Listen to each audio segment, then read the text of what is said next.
Hello student, कैसे हो आप। स्वागत है आपका प्रथम क्लासेस यूट्यूब चैनल में। आज हम स्टैंडर्ड 6 का लेसन नंबर 4 पैटर्न को समझेंगे, इजी वे में समझेंगे। ठीक है बच्चों, सबसे पहले हम बेसिक समझ लेंगे नंबर का। ठीक है, इवन नंबर किसको बोलते हैं? डिवाइडेड बाय 2 उसको बोलते हैं इवन नंबर। तो क्या क्या आता है उसमें? 2, 4, 6, 8, 10 ऐसा। तो हम डॉट कैसे डालेंगे? डॉट कैसे रिप्रेजेंट करते हैं? 2 डॉट करेंगे, 2 के लाइन से डॉट आते हैं, 2 2 2 2 तो बढ़ते जाते हैं। ठीक है, ये पैटर्न है उसका डॉट का। ऑड नंबर किसको बोलते हैं? नॉन डिविजेबल बाय 2, उसको बोलते हैं ऑड नंबर। 1, 3, 5, 7, 9। उसमें डॉट का सिस्टम कहता है कैसा रहता है? ऊपर 3 रहेगा, नीचे 2 रहेगा, ऐसा रहेगा। ठीक है, समझ में आया? अभी प्राइम नंबर। प्राइम नंबर किसे बोलते हैं? Only divisible by 1 and itself. वो खुद से ही डिवाइड होता है और 1 से डिवाइड होता है। तो प्राइम नंबर कौन सा है? 2, 3, 5, 7, 11। तो उसके डॉट का सीक्वेंस कैसा रहता है? लाइन से रहता है, एक ही लाइन रहती है। और कंपोजिट नंबर किसको बोलते हैं? Has divisor other than 1 and itself. Other than 1 and itself, खुद से डिवाइड भी होते हैं वो, और 1 से भी डिवाइड होते हैं, और अदर देन 1 से यानी थर्ड से भी वो डिवाइड होते हैं, यानी तीसरे नंबर से भी वो डिवाइड होते हैं। वो क्या है? 4, 6, 8, 9। तो उसका भी डॉट का पैटर्न कैसा रहेगा? 2 2 2 2 का पैटर्न रहता है dot.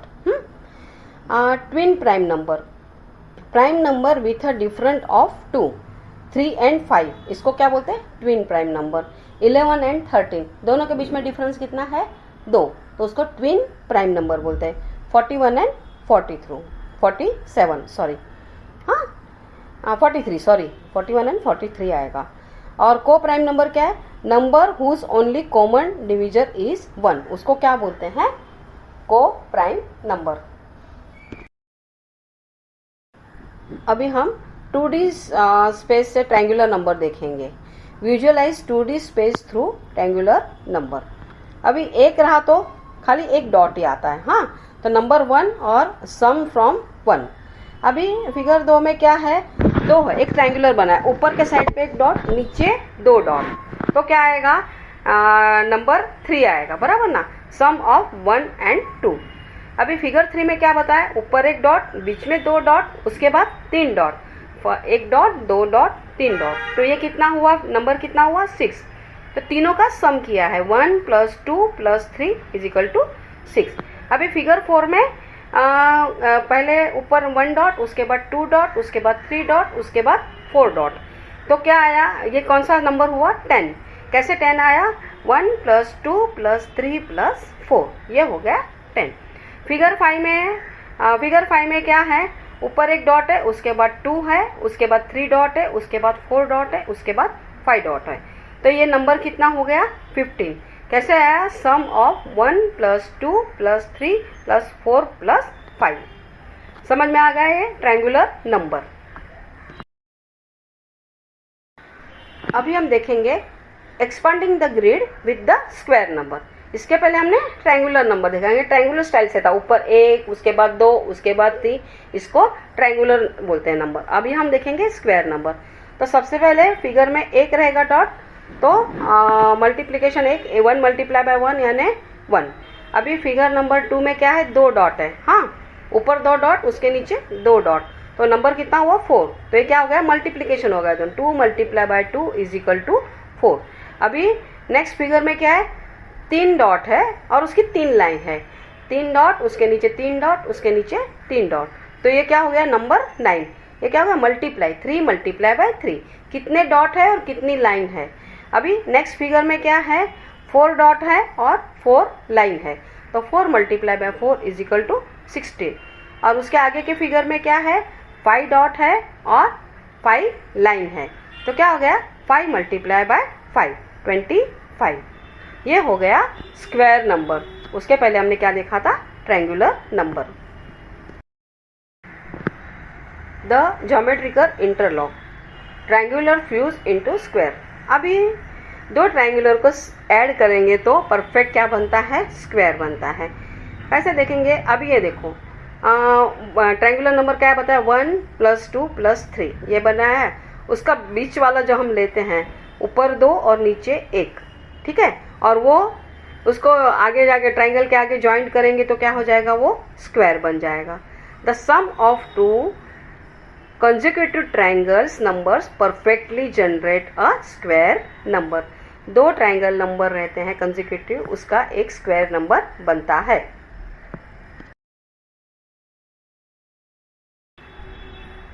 The symmetrical architecture of addition. अब ये देखो, 1 = 1 स्क्वायर = 1। 1 का स्क्वायर क्या है, 1 का स्क्वायर क्या है, 1। हाँ, अभी 2 का स्क्वायर है 4, तो हम कैसा लिखेंगे, 1 + 2 + 1 = 2 स्क्वायर = 4, ठीक है।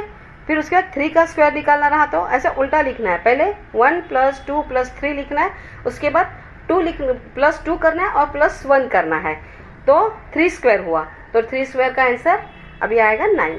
अभी कैसा, अभी 4 का स्क्वायर निकालना है समझो, तो 1 + 2 + 3 + 4 और बाद में रिवर्स जाने का, +3 + 2 + 1 = 4 स्क्वायर = 16।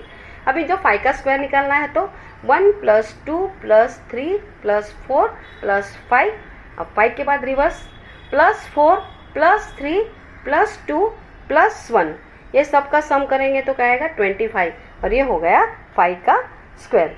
इसी तरह हम लोग हर एक का स्क्वायर निकाल सकते हैं। समझ में आया बेटा? Complex polygons, the hexagonal explanation. Okay, hexagon में कितनी साइड रहती है, 6। ओके, तो एक डॉट करेंगे तो एक 1 डॉट सिंगल रिंग बनेगी, उसकी बाहर की रिंग बनानी तो बाहर कितने डॉट आएंगे दूसरी रिंग में, 6, तो ये टोटल कितना हुआ, बीच का 1 डॉट और बाहर के 6 डॉट, यानी हो गया 7।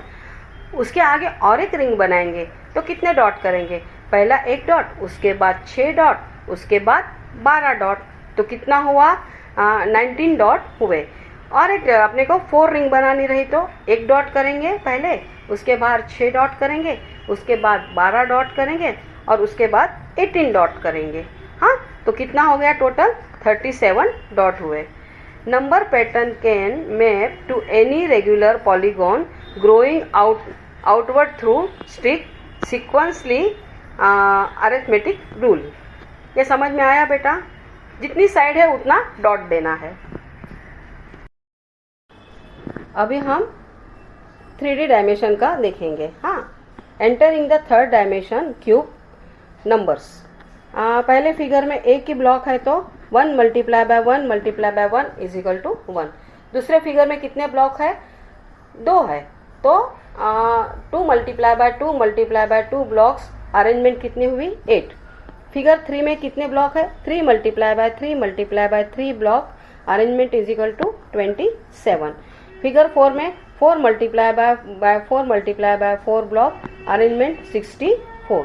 इसमें क्या करने का है, multiply a number by itself 3 time, transform flat grid into physical volume, यानी जो जितने ब्लॉक दिए है वो खुद को ही उससे को मल्टीप्लाई करना है, ठीक है, 3 टाइम मल्टीप्लाई करना है।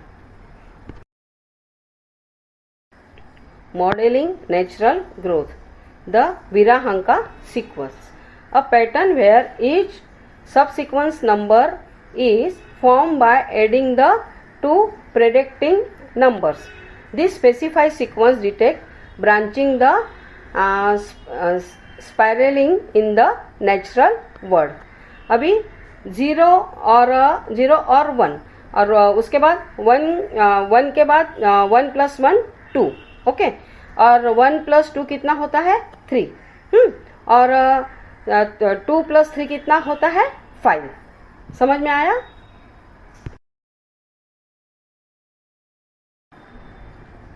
The interration engine constructing the shear prickly triangles। हाँ, सबसे पहले क्या करने का, draw a triangle with all 3 side are equal length. तीनों साइड सेम रहा वैसा ट्राइंगल ड्रॉ करने का। Connect the middle point of the each triangle, हर एक का मिड पॉइंट लेके बीच में एक छोटा ट्राइंगल बनाने का। और स्टेप 3 क्या है, repeat the step for the remaining of the triangle. जो अंदर का ट्राइंगल है उसको भी करके उसका भी मिड पॉइंट लेके 3 ट्राइंगल बनाने का। समझ में आया? तो complex is achieve not through complicated formula but through the endless repetition of the simple rule. इसमें क्या है, ट्राइंगल के अंदर ट्राइंगल, ट्राइंगल के अंदर ट्राइंगल बनाना। इसमें कोई ज़्यादा हार्ड नहीं। एक ट्राइंगल बना है, उसका मिड पॉइंट लेके आपने अंदर एक छोटा ट्राइंगल बनाया। अभी वही ट्राइंगल का मिड पॉइंट लेके और आपने ट्राइंगल बनाया। इस तरह ट्राइंगल के अंदर ट्राइंगल हम बना सकते हैं। The core principle of complexity self similarity. A small part of the complete figure, no matter how small, in the same of the complete figure. No matter how much you zoom in, the shape looks exactly like the complete figure. कितना भी छोटा part रहा उसका same to same क्या रहता है, self similar रहता है, सेम टू सेम रहता है। ठीक है। Two language of shapes, geometry versus fractals. Geometry में क्या रहता है, ट्रेडिशनल ज्योमेट्री में क्या रहता है, नेचुरल शेप रहते हैं, स्मूथ कंटिन्यूस शेप्स रहते हैं। और फ्रैक्शनल ज्योमेट्री में क्या रहता है, ब्रोकन, जज, इन्फिनेटली फ्रेगमेंट शेप्स, यानी कोई प्रॉपर शेप नहीं रहता है। उसका स्केल क्या रहता है, look fundamentally different when zoom in, curve become straight line. और इसको self similar looks identical at any level of the magnificence. और method of creation, addition and multiplication formula, infinity, internets of simple rule. ये दोनों का ये फर्क है। The fractional form of nature, branching, हाँ, ज्योमेट्रिकली और स्पाइरल और algebraical. Fractional exit across 4 primary dominates in the nature world, branching, geometric, spiral and algebraical। ये 4 मेन क्या है, नेचुरल वर्ल्ड में 4 मेन प्राइमरी डोमिनेंस है। ठीक है। तो आज हमने इस लेसन में क्या पढ़ा, various number series can be arrange in foundational geometrical pattern. हमने अलग अलग पैटर्न में फिगर हमने अरेंज किए। These number series are intellectually connected to each other in specific way through addition and iteration. The statistic variety of the complex shape found in nature can be decoded and understood through this exact fractal geometry। अपने nature में भी geometrical shape है। तो बताओ बच्चों, कैसा लगा आज का वीडियो? आपको जो आज का वीडियो पसंद आया हो तो प्रथम क्लासेस यूट्यूब चैनल को लाइक करो, सब्सक्राइब करो और शेयर करना मत भूलना।